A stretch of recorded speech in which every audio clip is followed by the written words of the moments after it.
خويا ولا اختي، انا عارفك دابا في واحد المرحله اللي صعيبه، المرحله ديال الباك فيها الضغوطات، التوتر، الناس اللي كيسولوك كل نهار وفين وصلتي، واش قريتي مزيان، واش موجد شي حاجه، واش مبريباري الباك وراسك غادي تفرقع، ما عرفتي منين تبدا ولا فين تسالي. ولكن بغيتك تسمعني مزيان، راه ماشي غير بوحدك، وهذا الشيء اللي كتعيشو راه طبيعي. اي انسان عنده الباك راه غادي يعيش هذه المرحله ديال الستريس. فاللي بغيتك تعرف باللي الباك راه ماشي معركه ديال الذكاء، وانما معركه ديال النفس اللي هي طويله وشويه ديال الصبر. بغيتك تعرف واحد الحاجه، الانسان اللي كيصبر وكيستمر في الاخر كيستافد، والانسان اللي كينظم الوقت ديالو راه في الوقت ديال البريباراسيون كيكون تيبريباري هو مرتاح. فما عندك لاش تبقى تجلس تقرا 10 ديال السوايع بلا حتى شي فايده. الشي الا قريتي غير ساعتين وقريتيها بالتركيز غادي تفهم احسن ما انك تجلس قدام الكتوبه 10 ديال السوايع. فإلا كنتي واحد الانسان اللي ما عندوش مع الحفاظه، دير خرائط ليا ذهنيه وكتب بيديك واسمع لراسك وجرب طرق ليا جديده. راه ماشي ضروري تكون كامل مكمول، ولكن على الاقل خاصك تعطي اقصى ما عندك. وخا تحس براسك ضايع وما منظمش وخايف، راه كتعتبر مشاعر ليا عاديه وماشي ضعف. ماشي حيت بكيتي ولا تخلعتي راه غادي تسقط،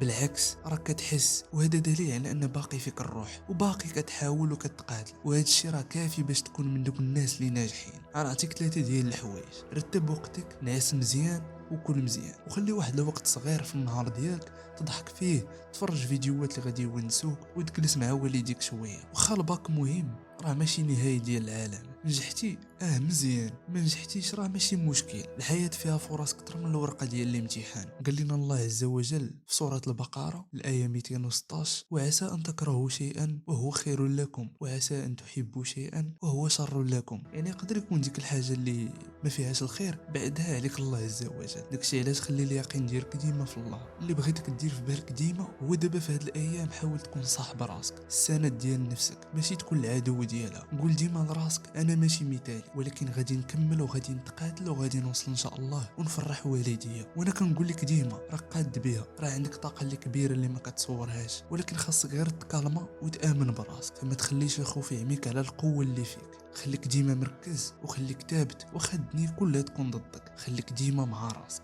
وباش نختمو، مادام انك دخلتي لهاد لا فيديو راك ولد الناس وراك ذكي وراك كتستاهل اي حاجه، فراه ما بقى والو. عري على كتافك وتوكل على الله، والباقي ان شاء الله في الجيب. ونقولها لك كيف ديما، الله يسهل عليك ونشوفك من الناجحين ان شاء الله. انا غادي يكون الفيديو ديالنا سهله، نتلاقاو فيديو جديد ان شاء الله.